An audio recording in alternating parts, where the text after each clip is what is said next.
Bonjour à tous, bienvenue sur Lift Talk, le premier podcast dédié à l'univers du street lifting et de la force, où nous abordons des sujets tels que la programmation, la nutrition, les méthodes d'entraînement pour résumer tout ce qui peut vous aider à progresser sans limite, que vous soyez débutant ou confirmé. Nous sommes Marco et Victor, coach et compétiteurs dans le milieu du street lifting. Nous suivons des athlètes également en powerlifting. Si vous avez des questions, n'hésitez pas à les noter lors du podcast et à nous les poster en commentaire. Le podcast est sur toutes les plateformes, que ce soit YouTube, encore Spotify, Deezer, etc. Bonne écoute à vous. Donc, bonjour à tous, aujourd'hui bienvenue pour le 8e épisode de Lift Talk en compagnie d'Alexis Gabory. Donc Alexis, est-ce que tu peux te présenter rapidement? Qui es-tu? Que fais-tu? Et quelles sont tes ambitions actuelles? Salut les gars, merci beaucoup pour l'invitation, ça fait très plaisir. Alors, qui suis-je? Alexis Gabory, je crée du contenu depuis maintenant plusieurs années sur YouTube, maintenant pas mal sur Instagram aussi. Je suis coach depuis 2017, je crois aussi. J'ai passé un BPGEPS à Bordeaux, activité de la forme, je crois que c'était l'ancien nom. Et voilà, depuis en fait, dès que j'ai eu mon diplôme, je me suis mis à coacher en ligne parce que déjà depuis un petit moment avant ça et pendant ma formation, je faisais des vidéos sur Internet, sur YouTube, sur l'entraînement au poids du corps, la calisthénie, et maintenant depuis peu sur le street lifting. Donc voilà, j'ai commencé à coacher en ligne de plus en plus jusqu'à pouvoir en vivre depuis maintenant plusieurs années. Et puis j'ai développé et créé en collaboration avec mon associé Simon Ampto, qui est un Québécois kinésithérapeute, qui lui aussi créait du contenu sur YouTube il y a quelques temps. On a créé ensemble Stenios, qui est donc une plateforme en ligne de calisthénie, où on enseigne aux personnes comment réussir certains mouvements avancés de calisthénie, ou même comment réussir les fondations, les mouvements de base comme les tractions, les dips, les pike push-up, etc. Et puis les mouvements avancés comme front lever, planche, traction à bras, et j'en passe, vous les connaissez certainement aussi bien que moi. Donc voilà, on a une plateforme où on a actuellement à peu près 120 personnes actives. On a un forum sur lequel on répond et on coach, on aiguille les gens au mieux sur de la programmation et du conseil pour qu'ils puissent atteindre leurs objectifs. Donc ça, c'est mon activité principale. Et à côté de ça, je crée toujours du contenu sur notre site internet. On a aussi, on va lancer d'ailleurs en fin de semaine, là au moment où je parle, notre podcast aussi, qui va du coup être en lien avec la calisthénie, le street lifting, l'entraînement, mais aussi d'autres choses comme la nutrition, le sommeil, etc.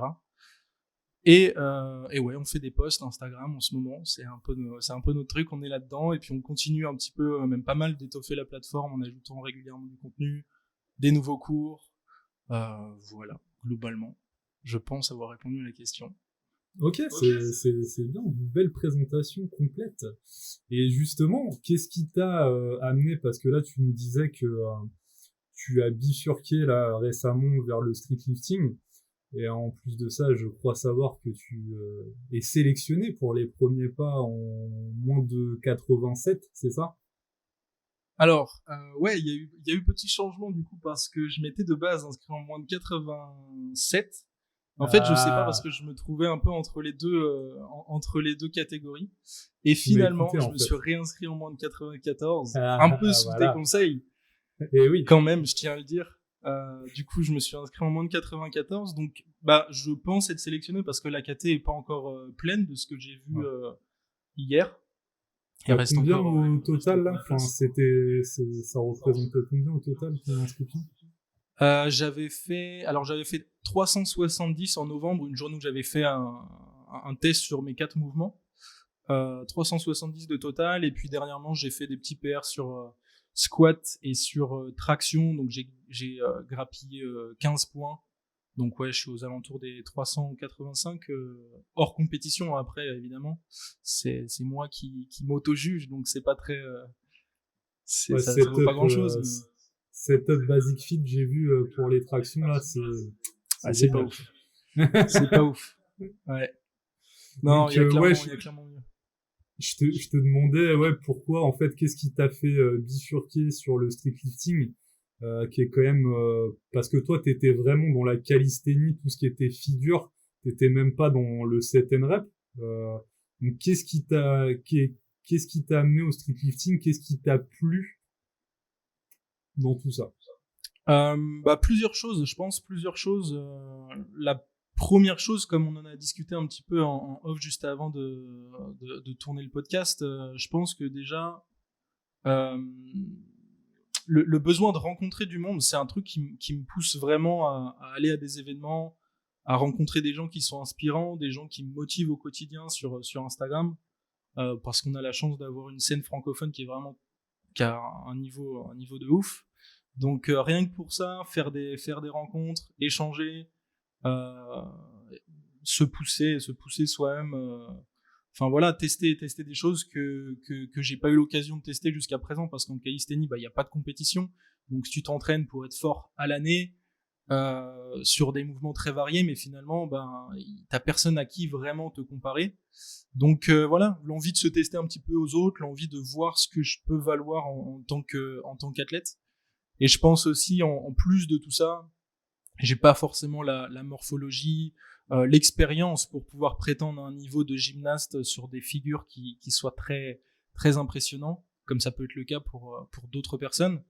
Par contre, je pense avoir un peu plus mes chances en street lifting, du moins pour avoir un niveau correct et entre guillemets national, on va dire. Donc tous ces trucs là m'ont poussé un petit peu à tester différentes choses, à sortir un petit peu de ce que je faisais, parce que finalement ça fait des années que je m'entraîne au poids du corps. Au début, j'avais un peu des œillères et je m'entraînais full au poids du corps, et voilà, je touchais pas d'haltères, je touchais pas de barres. Je pense qu'on est un peu tous, enfin en tout cas ceux qui ont commencé par la calisthénie comme moi ont un peu été comme ça extrémistes, beaucoup en tout cas. Et puis petit à petit, on commence à intégrer des outils, des haltères, des poids, des machines, des trucs qu'on n'aurait jamais soupçonné en débutant. Et puis, je pense que c'est une continuité. Ouais, je suis arrivé là au fur et à mesure de voir, comme je le disais, des gens sur Instagram partager du contenu, partager des conseils qui finalement s'appliquent un petit peu aux deux, hein, parce que la composante principale des deux disciplines est très, très similaire. L'objectif, ça reste de développer de la force, même si évidemment la force est spécifique au mouvement qu'on entraîne. Mais voilà, l'idée de base reste sensiblement la même. Donc je pense que c'était une continuité, c'est un chemin parmi tant d'autres, quoi. Ok, donc si je résume, c'était vraiment le manque, déjà le manque de compétition dans ta discipline initiale, et puis aussi ce besoin de créer des liens en fait social avec les gens, etc., partager. Et parce qu'en Vendée, il y a une petite communauté quand même dans la calisthénie. Ouais, il y a moi, et puis c'est à peu près tout, je pense. Non, sérieusement, moi je connais pas grand monde. Après, je m'entraîne aussi chez moi, principalement, même si je vais de temps en temps à Basic Fit. J'ai quand même l'impression que de plus en plus, les gens se mettent, que ce soit la calisthénie ou le street lifting, ça reste une discipline qui est naissante. Je vois de plus en plus de personnes tenter de passer des petits muscle-up, faire des drapeaux sur les barres horizontales, tenter des trucs, faire du dips lesté, des choses que personnellement je voyais pas avant en salle de sport, ou du moins beaucoup moins. Maintenant on le retrouve de plus en plus fréquemment. Donc je pense que ouais, il y a une communauté qui est naissante comme partout en France. Mais après voilà, moi personnellement je suis assez casanier aussi, je m'entraîne un peu dans mon coin. Donc non, j'ai pas, à part 2-3 amis qui pratiquent, voilà, mais en dehors de ça, pas vraiment, non. Ok. Et il n'y avait pas Eric Flag qui avait fait une compétition où justement il y avait du statique dedans, en Suisse. Exact. Il avait fait ça chez lui. Alors j'y étais pas parce que c'est littéralement l'opposé de où j'habite, donc ça fait un peu loin. Mais oui, il avait fait une compétition où il y avait du freestyle. Je crois qu'il y avait du set and rep. Et j'avais un ami d'ailleurs qui est des Sables d'Olonne qui filme aussi et qui est ami avec les OTZ. Pour ceux qui connaissent la team OTZ, ami avec un de ces gars-là. Et il était là-bas, du coup, ouais, c'est vrai que je pense que c'est l'une des seules compétitions. Après, je suis pas le meilleur placé pour connaître toutes les compétitions dans ce truc-là, mais il n'y en a pas eu des masses. Ça, Et c'est vous sûr. êtes rattaché à quelle fédé? C'est la FSWC, je sais pas quoi, enfin, je sais plus le nom, mais... Alors, ouais, c'est un nom compliqué avec beaucoup de lettres que je saurais pas redire exactement. Mais ouais, c'est une fédération internationale de street workout. Et l'icône, c'est un mec qui fait un drapeau. Je me souviens de ça. Ouais, Mais c'est ça. le nom exact, je suis incapable de le dire. Ouais, bah, c'est ça. Ça commence par un F, il me semble. Ouais, j'aurais dit par un W, moi, mais bon. Ah crois oui, que c'est peut-être. WW. FW, je sais pas quoi. Ok. Bref, on s'est Et compris. donc, en fait, moi, ce que je constate un peu de mon œil extérieur, parce que je suis vraiment pas dans le milieu de la calisthénie, mais c'est qu'il y a quand même là, très récemment, je dirais cette dernière année, une migration des athlètes de statique et de cette NREP vers le streetlifting.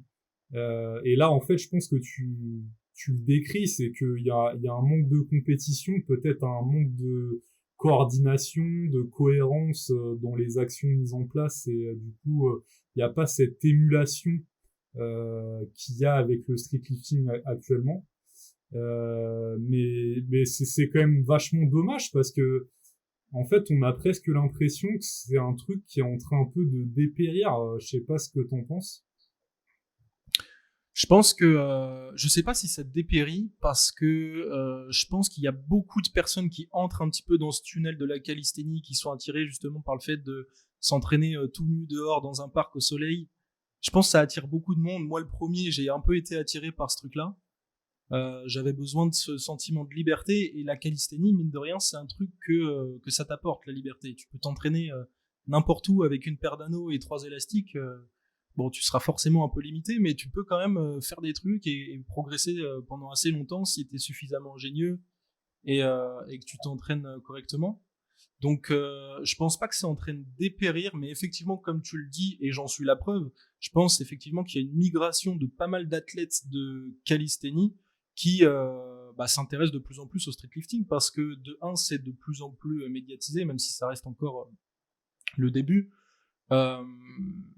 Comme je l'ai dit aussi avant, on a une scène française qui est incroyable, et du coup, c'est inspirant, c'est motivant. Et puis ouais, je pense principalement pour ces deux raisons-là. Je sais pas ce que vous en pensez, vous les gars. Victor. C'est vrai que moi, après, je suis très extérieur au truc, mais j'ai l'impression, parce qu'avant je m'intéressais beaucoup à ça, c'est un peu par ça que j'ai commencé à muscu. Moi aussi, j'ai fait des tractions, des dips, des muscle-up en extérieur dans des parcs pendant même plusieurs années, j'ai fait ça. Et à l'époque, du coup, j'étais un peu à fond dans le truc, c'était il y a une dizaine d'années, et je voyais beaucoup de contenu qui ressortait de ça, tu vois, des compètes de cette NREP, même du statique. Je sais que je m'essayais grave aux figures, c'était des trucs que je trouvais hyper impressionnants, très stylés.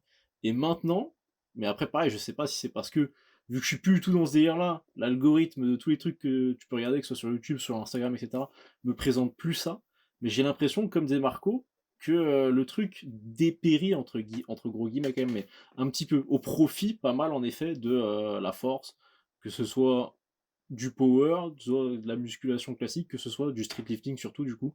C'est vrai que c'est le truc où il y a le transfert, on va dire, le plus direct de l'un à l'autre. C'est un peu la sensation que j'ai, je sais pas si c'est tout à fait avéré, mais... Je pense que en tant qu'athlète, au bout d'un moment, tu as besoin aussi de te confronter un petit peu aux autres, de savoir ce que tu vaux. Et je pense que, comme je le disais plus tôt, c'est un aspect qu'on retrouve pas ou moins ou plus difficilement en calisthénie, et qui est facile à mettre en place en power, parce qu'il y a de plus C'est en vrai. plus de en streetlifting, pardon, parce qu'il y a de plus en Lapsus plus de révélateur. compétitions. Ouais, power, streetlifting, bon, l'un ou l'autre. Bon, enfin non, streetlifting avant tout, mais bon. C'est vrai que Il y déjà a de tu peux plus te en plus comparer de plus facilement. compétitions qui sont organisées. Excuse-moi, Victor. Non, non, t'inquiète, tu peux te comparer plus facilement aussi. Vu qu'il y a cet C'est aspect, ça. c'est chiffré quoi, tu vois. C'est chiffré. Voilà. C'est chiffré, c'est plus accessible aussi parce que, en vérité, je pense que ça demande beaucoup plus de patience et de persévérance. C'est beaucoup moins objectif est traçable la progression en calisthénie qu'elle ne l'est en streetlifting. Et je pense qu'il y a cet aspect-là aussi qui peut décourager pas mal de gens. Et ils s'entraînent pendant 2, 3 mois, 6 mois, et puis au bout d'un moment, ils se disent bah merde, j'ai pas de résultat, bon bah j'arrête parce que ça me saoule, quoi. Tandis qu'en streetlifting, c'est direct, tu rajoutes un petit peu de charge toutes les semaines, et voilà, tu sais que tu deviens plus fort. C'est vrai. C'est plus objectif aussi. Ouais, c'est Donc vrai, plus c'est vrai. facile et plus accessible. Je suis d'accord. Totalement d'accord. C'est vrai qu'entre dire, est-ce que tu te rapproches plus ou moins de ton front lever, tu sais, tu fais des semaines, tu fais que de la tuck, machin, ensuite tu fais avec élastique, ensuite tu fais truc et tout, et tu vois un progrès, mais en fait c'est un peu binaire. Tu fais front lever, tu fais pas front lever. Tu fais la planche, tu fais pas la planche. Alors que street lifting, tu rajoutes X kilos, même si bien sûr que tu as des moyens d'évaluer entre guillemets ta progression de manière un peu plus découpée que ça sur les mouvements de calisthénie, mais c'est beaucoup moins satisfaisant, quoi. Que en street, tu rajoutes du poids, voilà. T'es plus proche de plus, quoi, donc c'est toujours plus agréable. Ouais, la calisthénie, c'est la gratification à long terme, quoi. C'est ça, ouais. Il faut être capable d'encaisser pendant des semaines et des semaines sans être capable de dire si vraiment tu progresses pour qu'un jour, boum, t'arrives à faire un truc que t'arrivais pas à faire avant. Et puis il y a tellement de composantes techniques aussi. Tu peux tellement te dire que tu progresses alors qu'en vérité, t'as un point technique, une activation musculaire qui est moins bonne, un positionnement articulaire qui est moins bon que précédemment et tu te dis yes, j'ai gagné 1 seconde sur mon front lever. Mais en vérité, ça, non, ouais. c'est juste que tu as plié un peu plus les bras et du coup, tu compensais par un autre moyen. Donc, c'est ça vraiment pour moi le plus gros frein à ce que la calisthénie soit plus démocratisée, plus accessible. C'est le manque, pas le manque de la difficulté à traquer les progrès, simplement. Ouais, non, c'est vrai, je suis totalement d'accord. Et je me demandais si, parce que tu parlais du coup que tu as commencé par la calisthénie, tu as fait pas mal de statique, développement des figures type le front, etc., puis plein d'autres. Est-ce que tu trouves que le statique, ça aide un peu au développement? Parce que comme tu disais tout à l'heure, la force, c'est spécifique, la calisthénie, c'est de la force, mais sur du statique principalement, et dans des angulations, positions articulaires précises. Est-ce que je trouve que ça développe dans une certaine mesure la force, justement pour des mouvements comme tu peux retrouver dans le street? Ça dépend. Pour les mouvements statiques, tu parles. Ouais. Alors, je pense que oui, mais je vais m'expliquer un peu plus. En fait, je pense pas que ce soit le mouvement purement statique qui te renforce. Du moins, le renforcement d'un mouvement statique, tu vas gagner en force sur un angle de plus ou moins 10 à 15 degrés en dessus et en dessous de cet angle-là. Mais il n'empêche que tu seras faible sur tout le reste de l'amplitude. Donc je pense pas que ça soit le travail spécifique du mouvement statique qui va t'aider à performer et à avoir un transfert sur les mouvements de street lifting. Par contre, en vrai, en calisthénie, oui, tu utilises des mouvements isométriques, mais tu utilises aussi des mouvements dynamiques qui vont te permettre de te renforcer sur une beaucoup plus grande amplitude. Et tu utilises aussi des mouvements de base, en fait, des tractions, des pompes, des pike push-up, des dips, lestés au besoin. Et c'est ça, en fait, qui va te permettre réellement d'avoir un transfert sur le reste. C'est tes mouvements polyarticulaires de base qui vont te permettre de gagner en force, en masse musculaire, sur une grande amplitude. Et là, ça aura un impact sur le reste, sur le street lifting, ouais. Mais pas le mouvement. Si mettons que tu faisais que du statique, bon, j'ai pas essayé, donc je peux pas l'affirmer, mais j'ai un gros doute sur le fait que ça puisse avoir un transfert sur le reste. Ouais. Peut-être légèrement dans l'angle spécifique et voilà, mais pas plus que ça, quoi. Ouais, je suis d'accord, je vois ce que tu veux dire. Mais bon, c'est vrai que ça explique du coup l'approche un peu plus globale, le fait que quand t'es passé au street lifting, t'as direct quand même chopé des perfs carrément totalement respectables même. Ouais, parce que voilà, j'ai fait pendant des années des tractions, des dips et tout, donc forcément et je faisais aussi du lesté déjà. C'est juste que le lesté, au lieu qu'il soit en haut de ma programmation, il était en 2e, 3e ou 4e exercice parce que j'avais des exercices spécifiques au mouvement de calisthénie que je voulais réussir en amont. Donc c'était juste une question de priorité, mais maintenant que oui, ils sont en premier, forcément t'es plus frais, plus reposé, et ça te permet de progresser encore sur ces mouvements-là, mais ouais. Et justement, on parle des différenciations ou justement des points communs qu'il y aurait entre le street lifting et la calisthénie, enfin le statique. Mais est-ce que tu penses pas, toi, et ça j'aurais voulu avoir peut-être ton raisonnement justement de mec qui vient de cette discipline-là, qu'avec le streetlifting, est-ce qu'il n'y a pas une scission avec le reste, en fait, que c'est pas une discipline qui est vraiment complètement à part de la calisthénie au sens large, ou est-ce que au contraire, toi, tu l'intègres dans la calisthénie, le streetlifting? Bah, moi, je pense que c'est une branche de la calisthénie, en fait. D'accord. Tout comme le set and rep, c'est une branche, tout comme le freestyle, c'est une branche, tout comme le statique, c'en est une autre. En fait, pour moi, tout ça, ça forme la calisthénie. Alors même si c'est pas vraiment, c'est un peu un abus de langage parce que le streetlifting, finalement, c'est plus de la calisthénie, c'est au-delà de ça parce que tu te lestes. Mais bon, voilà, il n'y a pas vraiment de terme défini. Et pour moi, alors je pense qu'après tout le monde a un peu sa définition du truc, mais pour moi, j'intègre le streetlifting dans la famille de la calisthénie et parmi ces branches-là, on retrouve ouais, le streetlifting, le freestyle, le set and rep et le statique. Je pense que c'est un peu aussi de cette manière-là que la voie, la fédération dont on parlait plus tôt, qu'on n'a pas trouvé le nom. Il le différencie un petit peu de cette manière-là, je crois. Et bah ouais, justement, parce que la FNSL, qui est la Fédération Nationale de Streetlifting, il me semble qu'elle est pas associée justement à cette fédération-là, en fait. Donc c'est aussi pour ça que je te pose la question, parce que je pense qu'il y a une volonté, enfin je sais pas, je m'avance peut-être, hein, mais qu'il y a une volonté vraiment de différencier, de mettre complètement à part le truc. C'est pour ça que je te posais la question. Bah, ça aurait du sens, hein. Selon moi, ça aurait du sens. Et puis, je pense qu'au fur et à mesure que le truc grandit aussi, c'est aussi légitime que les organisateurs, enfin ceux qui ont créé la fédération de streetlifting, aient envie un petit peu de s'émanciper de la connotation street workout et qu'ils aient envie d'avoir leur indépendance. C'est toujours plus prestigieux, on va dire, et noble d'être capable d'avoir son truc à soi, on va dire. Et puis en plus de ça, des quatre branches que j'ai citées plus tôt, je pense que c'est aussi celle qui est la plus qui a une particularité en comparaison avec les autres, disons. Les autres, ça reste du poids de corps, donc ça reste de la calisthénie si on veut prendre le sens propre, tandis que ouais, le streetlifting c'est plus, enfin voilà, tu te lestes, donc c'est plus vraiment de la calisthénie, quoi. C'est plus vraiment utiliser que son corps pour s'entraîner, etc. D'accord. Ok, donc là, en fait, depuis tout à l'heure, on a posé le cadre. Maintenant, je vais te poser des questions peut-être un peu plus polémiques, qui je suis sûr vont te plaire. Et c'était pas préparé, hein, je tiens à le souligner. Alors moi, j'ai eu beaucoup de discussions avec des gens d'ailleurs que j'apprécie, ils se reconnaîtront s'ils m'écoutent.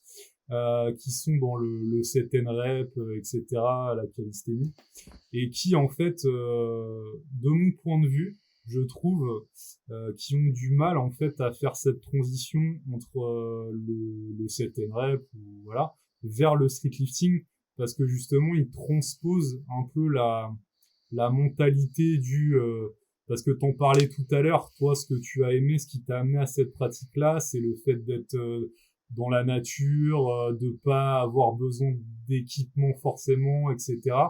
Et c'est un truc, et ça ça aurait pu être aussi une autre question, c'est un truc que bah tu retrouves pas dans le streetlifting, parce que d'ailleurs j'ai fait un post là-dessus. Il y a street, mais en vrai il y a quoi de street? Bah plus grand chose, ouais. C'est vrai que le nom, bah c'est comme le powerlifting, hein. C'est pas de la puissance de base. Oui. Tu vois, le nom, c'est pareil. D'accord. Et est-ce que toi, en fait, si je pouvais développer un peu plus le truc, la réflexion, est-ce que toi, ça a bugué. Vous m'entendez bien? Moi, je t'entends pas, on t'entend, ouais. Il y a juste l'image qui est figée. Ok. En fait, c'est ma cam qui a lâché, mais c'est pas grave. Et du coup, je continue. Est-ce que tu penses pas justement qu'il faut revoir un peu ses standards au niveau de sa réflexion et son approche du streetlifting, et peut-être oublier certaines choses, désapprendre certaines choses qu'on a fait dans la calisthénie pour vraiment pouvoir performer et s'exprimer pleinement dans le streetlifting. Alors, les standards par rapport à quoi exactement? Les standards par rapport à la manière dont on s'entraînait en calisthénie qui a été répercutée sur le streetlifting? Ouais, c'est ça, par exemple.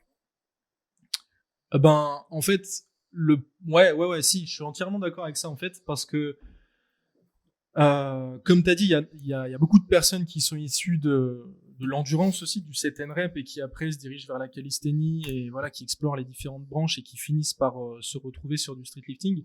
Et finalement, en tout cas pour la calisthénie et le streetlifting, je le regroupe vraiment dans le même sac, parce que comme, encore une fois, je le disais un petit peu en off, c'est la même qualité physique qui est nécessaire, c'est le développement de la force et de l'hypertrophie.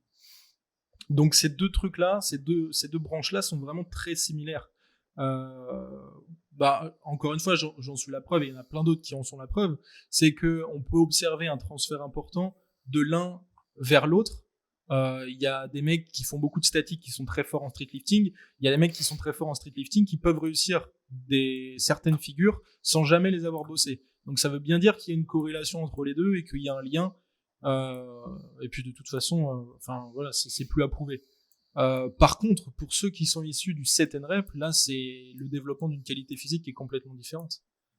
Là on est clairement sur de l'endurance de force, et forcément les aspects en termes de programmation seront radicalement différents d'une programmation pour le développement de la force et de l'hypertrophie. Donc oui, complètement. Enfin, du moins pour ceux qui viennent du set and rep, c'est sûr que la manière de s'entraîner sera radicalement différente sur toutes les variables de l'entraînement. C'est sûr. Ok. Et qu'est-ce qu'il en est, toi est-ce que tu es pour l'équipement en streetlifting? Ben, question piège. En fait, j'ai pas vraiment de préférence. Moi, je t'avouerais que, enfin, si, en fait, je dis ça, mais j'ai une petite préférence finalement. Je trouve que ça serait cool que justement le streetlifting, on puisse ne pas utiliser d'équipement pour pouvoir se différencier un petit peu du powerlifting. Même si ça devient moins impressionnant parce que forcément les charges soulevées seraient moins conséquentes, je pense que ça permettrait de faire en sorte de donner une particularité un petit peu au streetlifting, parce que sinon c'est vrai que et puis ça reste aussi à l'essence même du streetlifting. Alors même si oui, effectivement, maintenant on s'entraîne plus dehors parce que il faut beaucoup de poids, et du coup tu vas pas te trimballer avec 100 kilos de poids dans ton sac ou 50 kilos de poids dans ton sac, du moins c'est compliqué. Mais je pense quand même qu'il faudrait garder l'âme du truc de base. Ça reste quand même un entraînement en extérieur. C'est de là que ça a été créé. Après, oui, ça a évolué, ça s'est développé différemment. Et voilà, finalement, maintenant, les streetlifters, ils sont tous en salle de sport. Mais je pense que ouais, pour se distinguer et pour apporter une particularité au truc, ça serait cool que voilà, il n'y ait pas besoin d'équipement. Mais après, j'ai pas vraiment d'avis sur la question, tu vois. T'irais pas militer pour enlever les équipements, quoi, en gros. T'es un peu neutre. Ouais. Et toi, d'ailleurs, Victor, c'est quoi ton avis là-dessus? Eh ben, c'est une bonne question. Moi, je suis assez de l'avis que tu as développé, parce que je trouve que l'essence du sport, c'est ça. Donc, sur l'aspect logique, tu vois, je trouve que c'est totalement cohérent. Après, moi, je suis biaisé. Je suis biaisé. Moi, tu vois, j'ai appris à me servir des équipements. Et aussi, ce que j'aurais tendance à dire, c'est pour les genouillères sur le squat, ça, je trouve que ça fait pas une différence faramineuse. Mais par contre, pour la ceinture, tu vois, on a souvent tendance à dire, ouais, la ceinture, ça diminue pas le risque de blessure, puisque de toute manière, ça te rend plus fort. Donc ça te rend plus fort de X kilos. Sous-entendu, finalement, le stress finit par être le même, donc ça te réexpose au même risque de blessure, etc. Moi, je t'avoue que je me suis rendu compte, parce que j'étais vachement dans cette démarche de squatter barre haute, de squatter complètement raw, sans ceinture, sans genouillère, et j'ai fait ça longtemps, même après avoir fait déjà des compètes de streetlifting, pourtant avec ceinture et genouillère pour être le plus compétitif possible, mais après je reprenais mes entraînements en raw complet, et je me rendais compte que, en suivant globalement les mêmes formats de programmation, en montant sur les mêmes intensités, mais avec forcément des charges qui étaient moins élevées, et ben, j'avais tendance à ressentir beaucoup plus rapidement des douleurs, à avoir beaucoup plus vite mal au dos, et même parce que ça me limite, en fait, dans mes entraînements.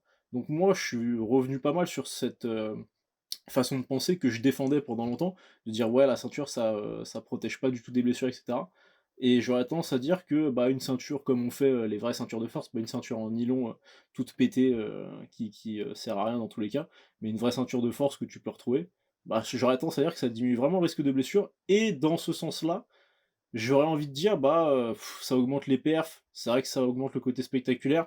Moi, je comme j'ai dit, je suis biaisé parce que je sais qu'avec ça, bah, je me sens plus sécure et j'ai moins tendance à me faire mal. Donc, admettons, la ceinture, ça rajoute, tel pourcentage pour tout le monde, et ben, le fait d'avoir la ceinture, de pas avoir la ceinture, on va dire que c'est équitable dans tous les cas. Après bon, c'est sûr que ça fait que, bah, il faut une ceinture entre guillemets pour être compétitif, mais si tout le monde a une ceinture, tout le monde est à peu près au même niveau. Donc il y a pas l'argument de dire: «Ouais, avec la ceinture, tu avantagé». Bah, de toute façon tout le monde est avantagé, et après c'est vrai que le le le pesant opposé, bah, c'est le truc que tu as dit, avec lequel je suis aussi assez d'accord. C'est pour ça que je suis carrément partagé sur cet avis-là. Mais de la même manière, moi j'irais pas militer pour qu'on enlève les équipements, et je suis, encore, partagé. Je saurais pas vraiment, me situer précisément à un endroit, quoi, sur cette question.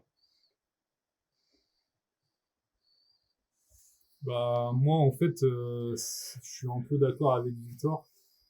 Et en Comme plus, toujours, comme il a toujours. dit un truc, ouais, encore une fois. Il a dit un truc que j'allais aborder ensuite, c'est que sur la prévention des blessures, parce que il y a aussi un problème, c'est que souvent, et là c'est pas pour faire une généralité, mais il y a pas mal de mecs qui se mettent au street lifting, qui viennent du set and rep ou du statique ou voilà. Et en fait, ils ont un a priori sur l'équipement, mais avant même d'avoir essayé. Et en fait, avant même de savoir comment l'utiliser. Parce que c'est ça le truc final. Et d'ailleurs, je fais un petit aparté comme ça. Et je discutais de ça avec un mec, bah c'est il y a quelques jours. Et en fait, il me disait qu'il n'utilisait pas de ceinture, mais en fait, il s'est blessé au dos. Donc, alors, au bas du dos. Donc, c'est un peu con pour lui dans le sens où ça dessert pas sa cause. Parce que le risque de blessure, surtout quand t'es en barre basse, si t'as pas de ceinture, alors tu peux faire un bracing, mais qui sera beaucoup moins efficace qu'avec une ceinture. Et ça te rendra beaucoup moins rigide. Et tu le disais aussi, ça sera aussi moins spectaculaire. Et je pense que, alors là, du coup, en fait, je réfléchis en même temps que je vous parle, et je pense que finalement, je serais plutôt à dire que je trouve que l'équipement, il est nécessaire dans la forme actuelle du street lifting, et je rajouterais même pour son développement futur, je pense que ça serait une mauvaise chose que d'enlever la ceinture, enfin, ou les équipements en règle générale, parce qu'il y aura un retour en arrière, parce que les gens, ça les attire, c'est ce côté spectaculaire qui les attire, et il y aurait moins ça, et je pense du coup que voilà, ça serait pas bénéfique quoi pour ce sport-là. Donc voilà, c'est un peu mon avis, mais je sais pas si j'ai répondu Si, si, à si, ta si, je question. pense. Carrément, ouais. C'est sûr que ça serait moins spectaculaire. Après, ça serait quand même. Moi, je trouve que ça serait plus respectable. Je trouve ça plus stylé un mec qui squatte sans rien et qui fait des grosses perfs qu'un mec qui squatte 10 kilos ou 15 kilos de plus mais qui est full équipé. Après, ça reste mon avis. Mais. Non, mais je suis d'accord. Moi, j'ai eu cette même façon de réfléchir, et puis bon, je t'avoue qu'après, je me suis, entre guillemets, blessé, c'est un grand mot, mais. Et après, de toute façon, comment dire, corrélation n'est pas causalité. Ça se trouve, je me serais blessé si j'avais une ceinture, c'est peut-être que j'ai mal géré d'autres variables de l'entraînement, etc. Euh, et c'est vrai que. Donc, c'est pour ça que c'est un peu dur, même là, dans l'exemple que tu donnais, auquel le mec il s'est blessé au dos. Est-ce qu'il gérait bien son intensité? Est-ce qu'il gérait bien Oui, son oui, entraînement? bien sûr. Ouais, voilà, c'est ça, tu vois. Mais C'est pour du ça que coup, c'est toujours un peu plus dur. oui, bien sûr. Voilà, ouais, carrément. Parce que t'as plein de mecs, ils ont des ceintures et ils se pètent le dos aussi. Donc, c'est pour ça que c'est un peu plus difficile. Moi, c'est vraiment, c'est pour ça que je le disais, c'est mon expérience. C'est pour ça que je suis hyper séparé sur la question. J'ai du mal à me démarquer d'un côté, mais après, tu vois, il y a toujours la possibilité, de la même manière qu'en powerlifting, de faire des compétitions en raw, du coup. Donc après, voilà, de délimiter. Mais bon, après, je pense que à l'état actuel, là, maintenant, tout de suite, c'est pas du tout intéressant. Parce que, bah, évidemment que, il y a déjà parfois pas assez d'inscrits pour des compétitions nationales, dans les plus hautes catégories, parce que c'est vrai qu'il y a moins de monde forcément, mais il y a quand même parfois pas suffisamment d'inscrits à l'échelle de tout un pays. Donc si tu commences à séparer d'un côté l'euro, d'un côté l'équipé, ça va encore plus séparer, diluer plutôt. Donc ça serait moins intéressant. Après, ça pourrait être une opportunité, un truc à créer dans quelques années, quand le streetlifting aura encore gagné en popularité. Peut-être que ce sera d'ailleurs une demande qui sera faite, et c'est comme ça que ça émergera certainement d'ailleurs. Carrément. Donc, Alexis, est-ce qu'on va te voir avec une ceinture pour les premiers pas au squat? Eh bien, écoute, si jamais elle arrive avant le 11 chez moi, ouais, mais elle a pas l'air décidée. J'ai pas reçu de commande, enfin de mail d'expédition. Donc elle est commandée, merde. mais est-ce qu'elle va arriver à temps? Ça, c'est une autre question. Est-ce que tu veux que je t'en ramène une? Bah, le truc, c'est que je Toi, pense tu seras là, toi le jour J, si jamais j'ai jamais squatté avec une ceinture, Ah oui. chose qui est présente, enfin qui est actuellement le cas, Ouais. ça risque d'être compliqué. Donc, quitte à ne pas avoir mon matériel, ne pas m'être habitué avec, je préfère y aller en mode guerrier, quoi. T'as raison. Non, c'est vrai. Mais Non, mais merci c'est une pour meilleure la idée. proposition. En tout cas. Ok. Alors attends, quand même, t'as commandé quoi comme ceinture? Vers quoi tu t'es tourné? Alors, j'ai pas pris la Décathlon. Rolls-Royce parce que clairement le budget, bon, ça fait un peu mal. J'ai pris un entre-deux. Je sais pas si vous connaissez. Moi, je connaissais pas personnellement. Je crois que c'est une marque hollandaise ou allemande. Ça s'appelle Riva. R-E-E-V-A. J'ai pris les genouillères avec. Donc à voir. Ça avait l'air d'être bien noté, etc. Donc il y avait de très bons avis à voir. Je vous en dirai plus. Mais Ok. Alors, moi, je connais pas. Je sais pas si tu connais, Victor. Ça peut me parler sans me parler. Je sais pas. Ça se trouve, j'en ai vu passer à la salle à Basic Fit ou quoi. C'est possible. Mais après, moi, j'aurais tendance à dire, franchement, que à partir du moment où tu as une ceinture en cuir avec les caractéristiques classiques, donc je sais plus combien c'est, 1 cm C'est d'épaisseur, je pense. 13 mm. 13 mm d'épaisseur et 10 cm de largeur, je crois. Ouais. C'est ça, 10 cm de largeur. À partir du moment où tu as une ceinture qui a ces caractéristiques-là, ouais. bah, sur ce qui est autorisé en compète, je pense que Ah ça oui, doit être ça les caractéristiques. la largeur minimum. Ouais, c'est ça, ouais. Je pense que c'est ça qui doit correspondre.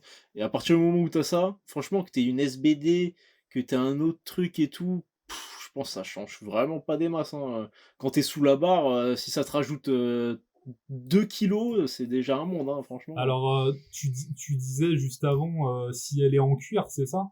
Oui, en cuir par contre. Ouais, parce que, ouais, voilà, c'est ça la grosse différence, parce qu'il y a des ceintures à levier qui ne sont pas en cuir et qui sont beaucoup moins rigides.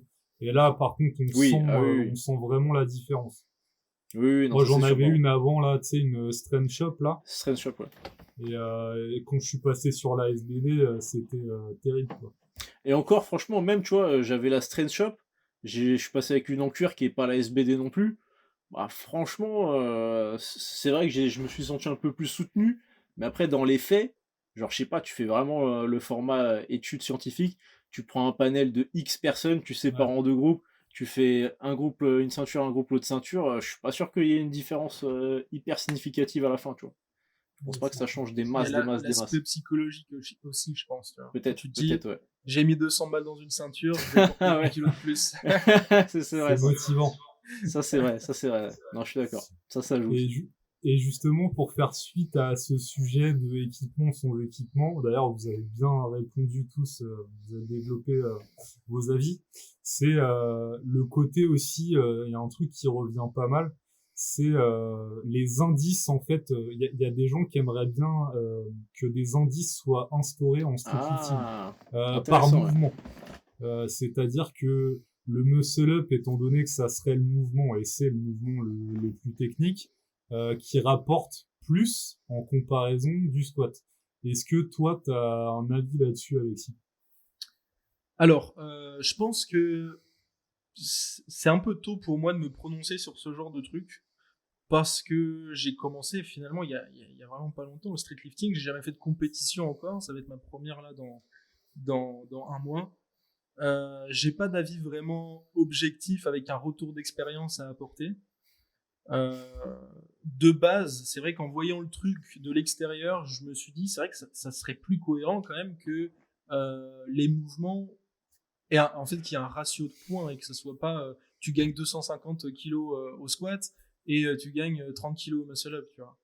Alors que finalement, techniquement parlant, le muscle up, ça reste quand même plus complexe, ça reste aussi le mouvement qui nous différencie encore une fois du powerlifting et l'essence même de la calisthénie. Donc j'ai pas trop d'avis là-dessus. On en a discuté d'ailleurs avec Théo GTSL qu'on a reçu sur notre podcast et lui était plutôt contre le fait de créer justement ce ratio. Il disait justement que de 1, la somme totale de ton tirage, donc il y a 2 mouvements de tirage, un mouvement de poussée, un mouvement de jambe, la somme totale de ton tirage, finalement, ça peut équivaloir à un dips. Donc déjà, entre le ratio tirage-poussée, ça s'équilibre un petit peu. Et après, il disait simplement, si vous êtes mauvais en squat et que vous perdez vos points ici, simplement améliorer votre squat, porter plus d'attention dessus, et voilà. En fait, et j'étais un peu d'accord avec lui dans le sens où voilà, il faut se plier aux règles. Et si le truc nous convient pas, c'est à nous de faire ce qu'il faut et de s'adapter, c'est aux athlètes de s'adapter, plutôt que de pleurnicher pour dire moi je suis meilleur en muscle up, donc mettez plus de poids en muscle up, tu vois. Même si, encore une fois, je suis partagé sur ce truc-là parce que ouais, comme je l'ai dit, ça aurait du sens quand même de donner plus de valeur ou du moins donner autant de valeur à chacun des mouvements. Donc je suis un peu mitigé. Je sais pas si t'as vu, mais là ils veulent faire peut-être les muscle up only, je crois, cette année. Ouais. Donc ça serait peut-être l'occasion pour certains spécialistes du muscle up de s'exprimer lors de cette compétition.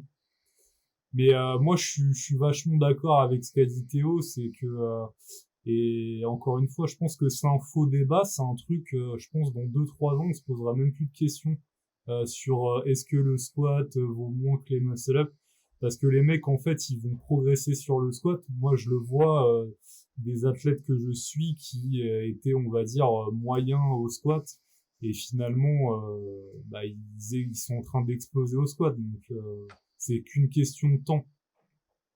Ouais, c'est ça. Forcément, je pense qu'il y en a beaucoup qui travaillaient pas ou peu les jambes avant de se mettre aux compétitions et qui avaient l'habitude de faire le haut du corps. Donc ils avaient un avantage au haut du corps et moins d'avantage au niveau du bas du corps. Donc ils avaient un retard à rattraper, pardon. Mais comme tu as dit, ça va s'équilibrer avec le temps et le squat des athlètes vont exploser, vont grimper et ça va se réguler, je pense. Et ensuite, ça c'est aussi un sujet d'actualité. Je sais pas, toi tu l'as vu, les minima des premiers pas. Je sais pas ce que t'en as pensé, mais moi je trouve ça énorme pour certaines KT. Victor, je sais pas ce que t'en as pensé non plus. Ouais, c'est carrément élevé. Je pense qu'il y a plusieurs raisons possibles à ça. C'est soit que c'est des mecs qui découvrent tardivement le street lifting, parce que vu que c'est en émergence constante, et du coup forcément c'est pas du tout linéaire. Je pense que ça fait vraiment une courbe un peu comme ça. Du coup t'as plein de mecs qui sont forts déjà et qui se disent putain y a ça qui existe, il y a des compètes à faire, allez go. Et après t'as peut-être aussi un effet de mecs, trop de mecs qui se disent j'ai pas le niveau pour les championnats de France, alors que potentiellement, même c'est certain, vu les minima, t'en aurais qui pourraient peut-être pas faire des places de fou, mais qui pourraient largement participer dans les championnats de France, et qui se disent du coup non, et du coup après bon, c'est un peu ça je dirais, je sais pas, l'appel de la peur, on va dire, mais c'est soit ça, soit aussi parce que les mecs se sont pas intéressés à faire de la compétition à ce moment-là. Il peut y avoir plein de raisons contextuelles. Mais c'est vrai que je trouve, pour des premiers pas, donc un truc qui est censé être hyper inclusif à fond, et pour le coup c'est déjà vachement sélectif, parce que les minima sont carrément élevés. Et je trouve que c'est un peu dommage du coup. Et quelle solution pour y remédier, Victor?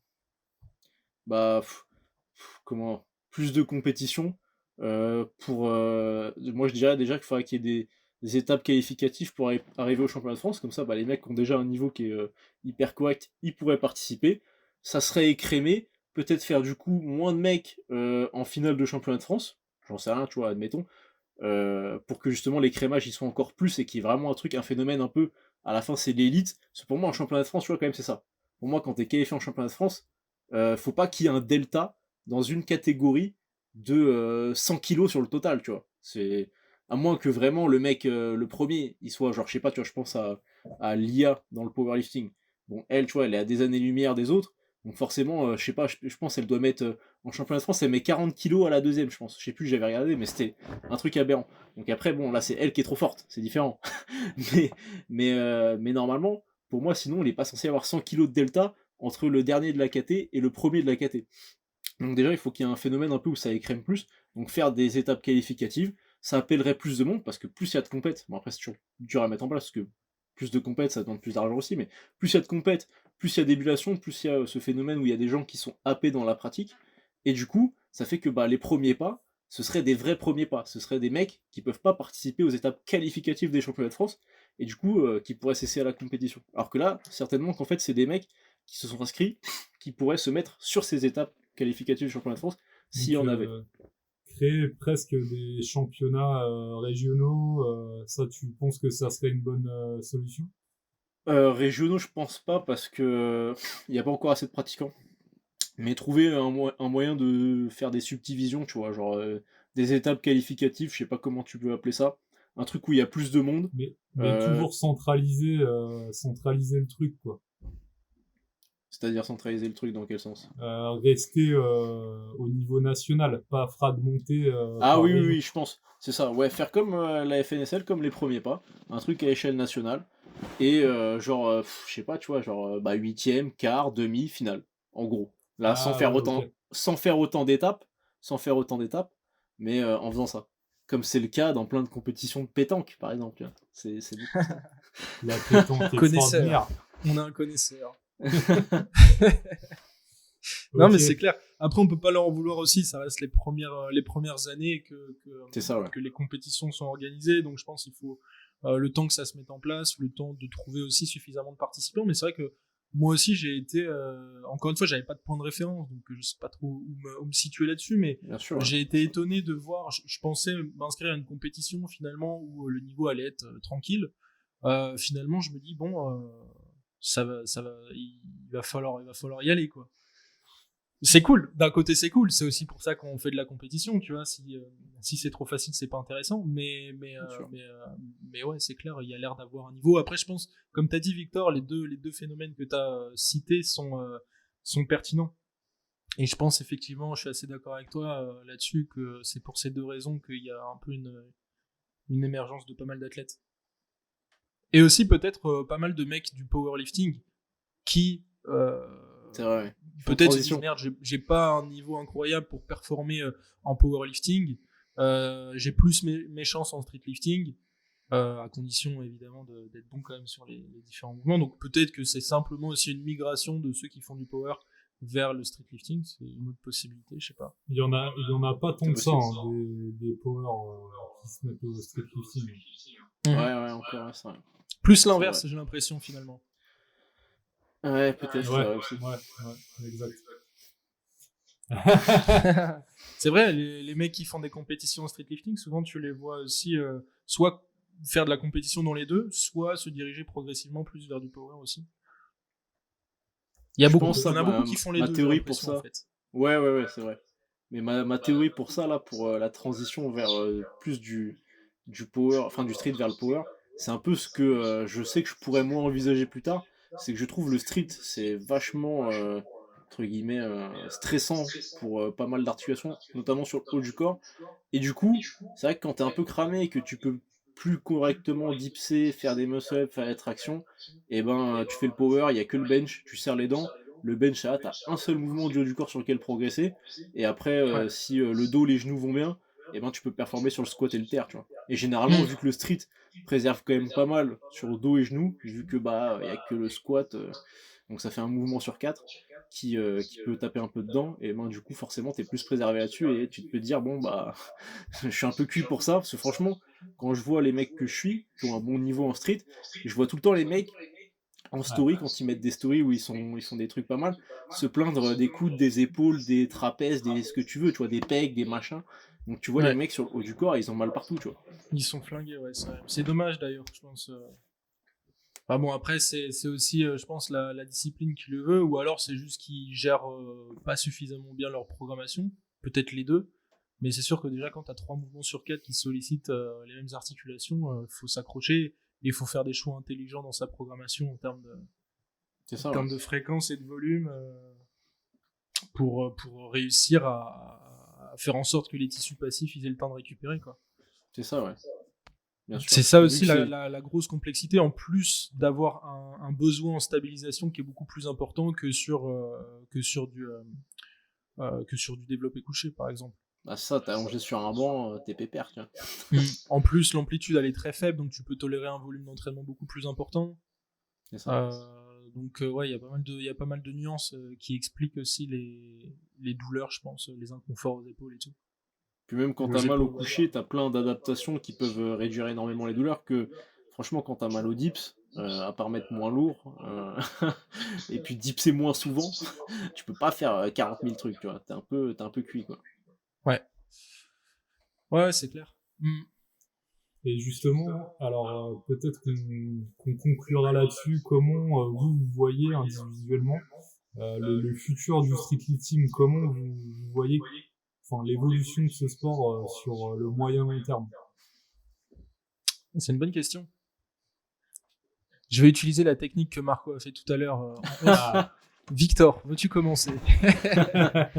Ouais, carrément. Bah, moi, je vais pas, je saurais pas pronostiquer. Je suis pas, comment dire, je suis pas Madame Irma. Mais je vais dire plutôt comment j'aimerais que ça devienne. Et comment je suppose aussi que s'il y a des gens, ça devienne. Moi, j'aimerais qu'il y ait beaucoup plus de monde. Parce que, comme j'ai dit, moi, ce que je trouverais génial, c'est qu'il y ait des étapes qualificatives pour les championnats de France. Je trouve que ça créerait vraiment un truc. Ça ferait un peu les tournois comme dans les mangas, si tu veux. Là, c'est nul, tu vois. T'arrives déjà, t'es en finale. C'est pas drôle. Bon, après, évidemment, je dis ça, mais il y a des minima à faire. Mais t'as pas ce truc stylé de te confronter en live pour un truc et d'obtenir ta place, tu vois. Il n'y a pas ce truc-là. Ce truc, il se fait en ligne et tout, donc c'est moins stylé. Donc moi, j'aimerais qu'il y ait vraiment sensiblement plus de monde et qu'il soit suffisamment fort, du coup, bah, pour créer de la compétition et faire en sorte que même des mecs forts aient besoin de gagner leur place pour être en compétition, tu vois, des mecs forts actuellement. Ça, je trouverais ça vraiment hyper stylé. Et j'espère, je pense que ça devrait pouvoir avoir lieu. J'espère dans une échelle de temps qui sera pas trop importante, parce que bah, je vois quand même qu'il y a une énorme, enfin il y a un attrait. Les gens ressentent vraiment ce truc-là de se diriger vers cette activité-là, parce que bah c'est accessible, parce que c'est un entre-deux entre les trucs que tu fais dans la rue, etc. Je vois plein de mecs dans Basic Fit qui font des trucs, les mecs ils pourraient s'entraîner dehors, mais non ils s'entraînent à Basic Fit, et je sais qu'après bah, les mecs ils se dirigent petit à petit pour faire du lesté parce que bah du coup c'est plus accessible, t'as les poids sur place et tout, et c'est un outil de conversion on va dire vers le street, et du coup ce truc là il se fait de plus en plus. Donc j'espère qu'il va y avoir de plus en plus de gens, plus de gens forts, de plus en plus de compétitions, des compétitions qualificatives pour arriver en championnat de France, et que du coup bah, les premiers pas puissent être des vraies compétitions où des mecs vraiment pour le coup qui n'ont pas un niveau terrible du tout puissent s'inscrire aussi. Et là, on parle uniquement de compétition, mais quand je vous pose la question, ça peut être au sens large de la pratique, hein. Pas juste la pratique en compétition. Ah oui. Ouais. Je pense aussi que ça serait vraiment cool que ça puisse se démocratiser davantage à l'international, parce que finalement, ok, en France, on a un très bon niveau, pour les débuts du moins. En Europe, ça commence aussi à prendre de l'ampleur. Mais en dehors de l'Europe, finalement, en Amérique, que ce soit Amérique du Nord, Amérique du Sud, il n'y a rien qui se passe, ou du moins pas à ma connaissance. Dans les pays asiatiques, pareil, en Russie, pareil.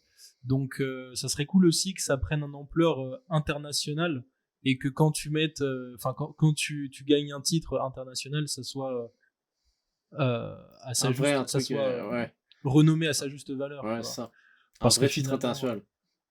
ouais, ça serait cool. Après, je pense que voilà, on va y venir. Encore une fois, ça reste les débuts, c'est le commencement, c'est en bonne voie.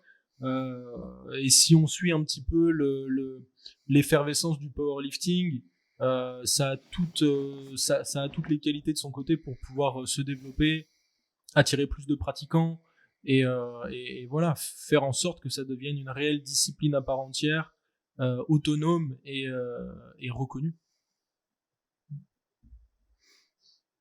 Et toi, Marco, qu'est-ce que t'en penses?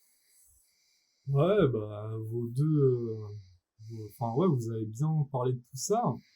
Bah, en ce qui me concerne, moi, je pense que il doit y avoir un effort individuel qui doit être fait, ouais, individuellement pour développer le sport et la pratique. Donc, c'est ouais, donner peut-être envie aux autres, enfin, on va dire faire un peu de propagande pour cette discipline-là, pour qu'elle ait plus de visibilité. Et puis aussi des investissements financiers du coup qui seraient nécessaires, qui seront obligatoires si on veut que ça se développe. Donc ça sera aussi à chacun de prendre les décisions, parce que au risque de toujours rester un sport amateur, quoi. C'est ça le truc. Donc vraiment professionnaliser. Il y a déjà pas mal de trucs qui sont en train de se mettre en place, mais ça reste encore assez timide. Mais bon, on est encore au début, donc c'est assez difficile de se projeter sur le long terme. Mais j'ose espérer que des gens s'investiront pour développer le sport au niveau déjà national dans un premier temps. Et ouais, s'accorder aussi, ça c'était intéressant, s'accorder avec les autres fédés. Mais de ce que j'ai compris, en fait, chaque fédération a un peu ses propres règles à l'international. Et en France, finalement, on est assez strict, par exemple, par rapport aux exécutions. Ce qui est pas forcément le cas dans d'autres pays, surtout les pays de l'Est. Donc, C'est vrai, ouais. Tu vois y a des un tractions problème typées, là. là-dessus, et actuellement, je sais pas trop comment ils peuvent régler ça. Donc, Après, ça peut aussi amener son lot d'inconvénients, quoi. Par exemple, enfin, je pense tout de suite au dopage. Forcément, si tu intègres les US et la Russie, il y a de fortes chances qu'il y ait des mecs dopés qui se pointent en compétition. Ça, c'est moins cool. Après, si, comme tu disais, il y a des moyens financiers qui sont développés, il y a aussi la possibilité de faire des tests, même si tu peux un peu toujours, je pense, passer au travers. Mais ouais, c'est des bons points aussi que tu as soulevés. Et pour revenir aussi sur un autre aspect hors compétition, je pense aussi que ça sera important que les coachs et que les personnes qui s'occupent d'éduquer les gens et les pratiquants, que ce soit débutants, intermédiaires ou confirmés, qui donnent de réelles informations, parce qu'il y a beaucoup de désinformation aussi, de moins en moins, enfin du moins il y a de plus en plus de bonnes informations, j'ai l'impression, quand on la cherche. Vous en êtes la preuve. Mais voilà, il y a aussi beaucoup de conneries, et j'ai aussi l'impression qu'il y a beaucoup de mecs qui s'entraînent un peu à l'arrache, qui ont des facilités génétiques ou des gros backgrounds d'athlètes, et qui, voilà, sans trop porter d'attention à leur programmation, progressent et ont des niveaux incroyables, alors qu'en vérité, si derrière ils avaient une réelle programmation, que voilà, ils faisaient les choses correctement avec un plan optimal, bah, le niveau serait encore beaucoup plus élevé.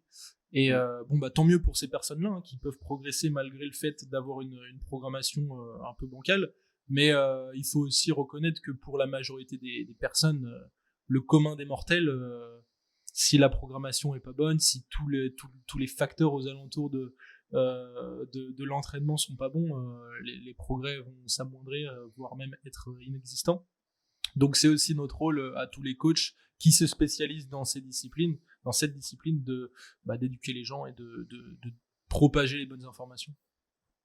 ouais. Bah, super mot de la fin, Alexis, j'attendais pas mieux de toi.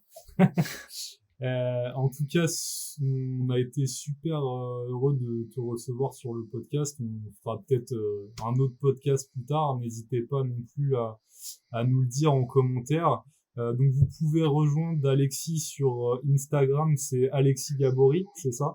Exactement, ouais, Alexis Gabory sur Instagram. Ok, t'as une chaîne YouTube? Oui, sur YouTube, notre chaîne c'est Stenios, du coup. Stenios. Et c'est à peu près tout. Et on va lancer notre podcast aussi prochainement. Donc, comme on en a déjà discuté, hein, Marco et Victor, je t'inclus aussi dans le paquet, évidemment. on sera amené à discuter ensemble sur notre podcast si vous êtes OK. Donc, dans les semaines, mois à venir, je sais pas encore quand, mais ce sera un plaisir de vous avoir aussi. Bah, carrément, pas de soucis. Bah, ça marche. Bah, en tout cas, Alexis, je te souhaite bonne fin de journée et puis plein de réussite dans vos projets avec ton collaborateur qu'on aura l'occasion de connaître sur votre podcast. Yes, merci beaucoup les gars. À très bientôt. À la prochaine. Salut. Ciao les gars. Ciao.